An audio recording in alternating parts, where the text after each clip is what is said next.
Hi, welcome to my reflection over the case study for special education.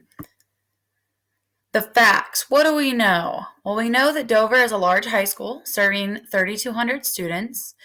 Most of the school is up to code when it comes to students with disabilities, but about a fourth of the school is the same as when it was built in the 50s, which is not accommodating all learners for the school.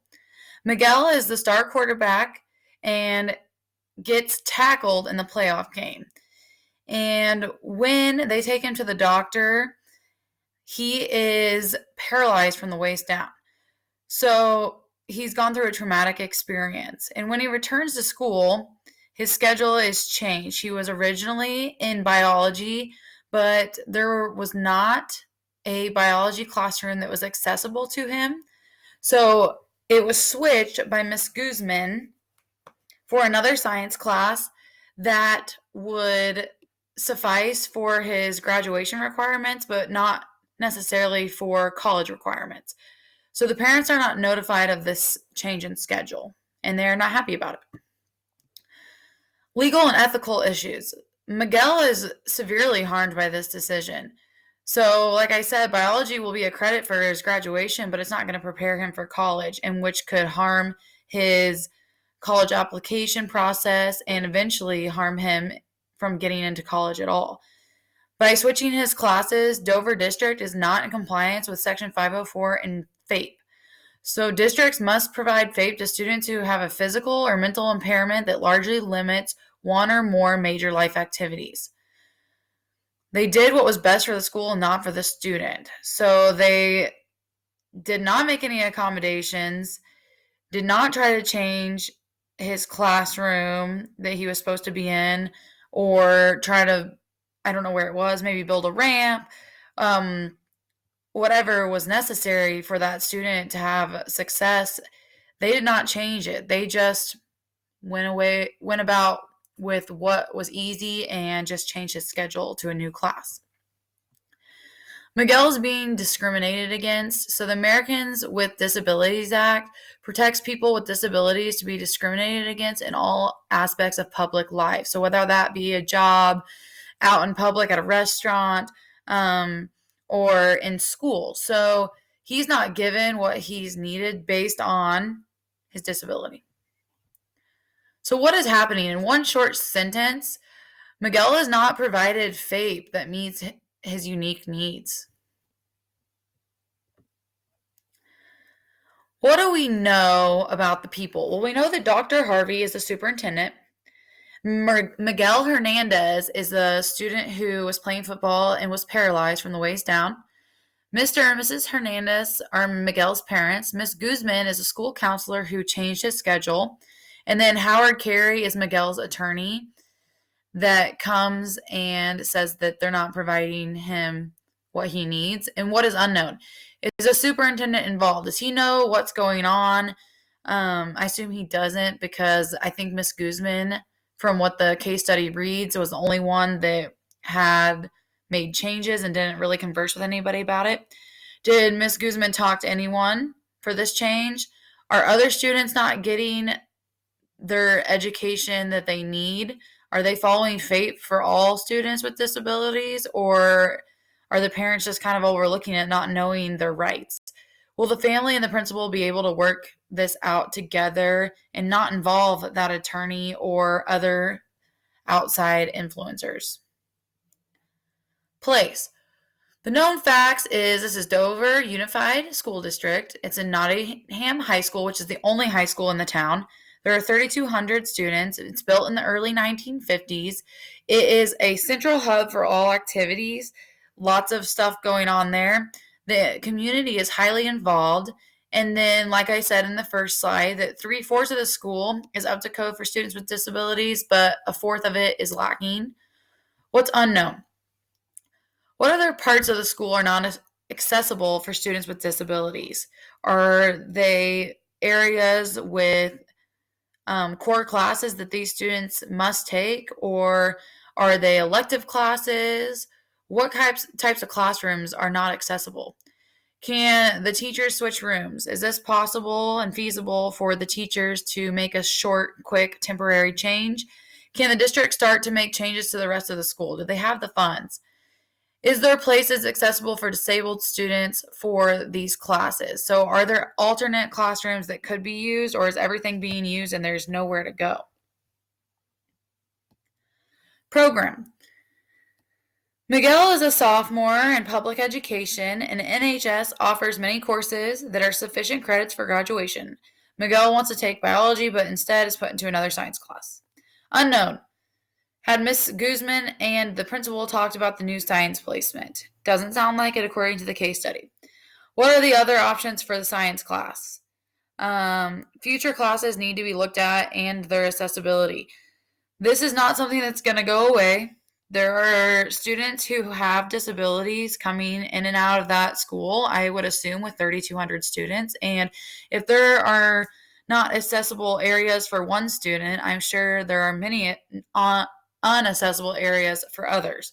So that's something that needs to be looked at. Can't be a quick fix. It's a problem, a major problem for the school. Review. So many people are at stake when it comes to the outcome of the case study. It has direct impact on the following people. So Miguel, he is the main person who's impacted because he's not given an appropriate education and not given the tools needed for that best possible education. Mr. and Mrs. Hernandez, they want the best for their kid, and in the long run, if he doesn't get those classes he needs, it's possible that he will have to go back and get those credits he needs for college. And that application process is going to be quite hard if he doesn't have the credits.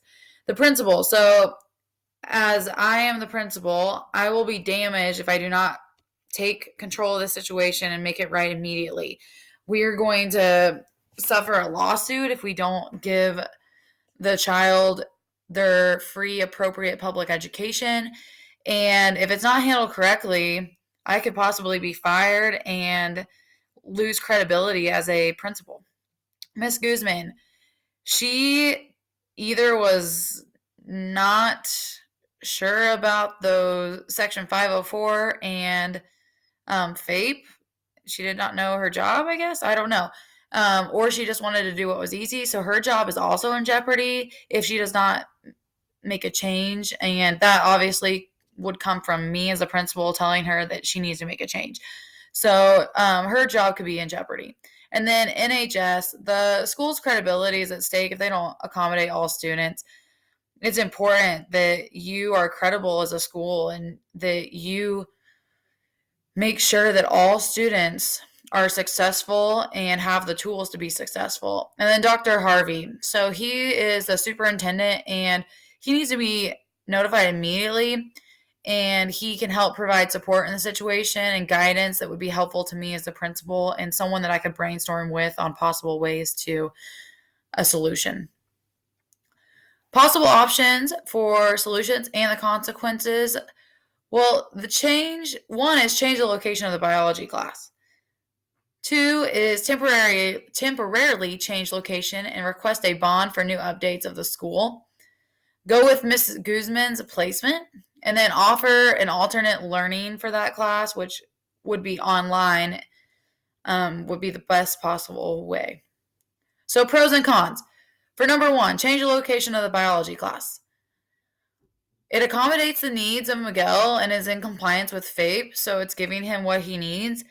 Then the con would be the teacher's out of their classroom, and this is a temporary fix. So Miguel's going to have more classes, and I'm sure that some of those classes are in the inaccessible areas, and you can't keep switching rooms around. So I don't think that's a long-term goal that we need to have. Temporarily change location and request updates for the school. So this accommodates the needs of Miguel and FAPE and is a long-term fix that will help all students in the school. And then a con, teachers out of their classroom for short term and then is expensive. So it's a good chance that there's not room in the budget, and it is kind of a long process to get a bond in place to get that money for the school. So that would take a long time. Go with Miss Guzman's placement. This is obviously not the option I would choose because it's not in compliance with FAPE, and The pro is that it's easier for the school. And then the con is it's not in compliance with FAPE, and Miguel suffers, and the school could possibly be sued, and then they'd have to pay a large sum. Offer online class for the learning. This gives Miguel an option for biology, and no one has to switch rooms. But this is a short-term fix that's not feasible for all classes in the future. He's not going to want to take all those classes online because he wants to be with his peers. He sounds like a guy that's really outgoing and loves being with his classmates and his teammates, and that's not a learning style that I assume he would be comfortable with. I think he likes being in the classroom with those friends and with those people he knows and is comfortable with. The best option that I would decide to use would be to change those classrooms temporarily until they can get that new building plan approved. It's really important that the school takes into consideration all the students that will be helped and will be more successful because of this change.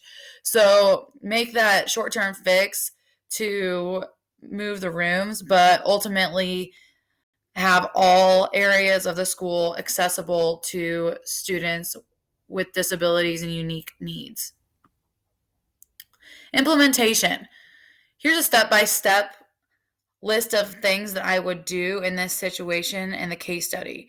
So after listening to the attorney and Mrs. Guzman in the office, I would like to evaluate the options. So try to come to an agreement with them in the meeting, try to smooth things over, and try to make sure that they understand that we are going to do what we can and do anything to make sure that he's getting that free, appropriate public education.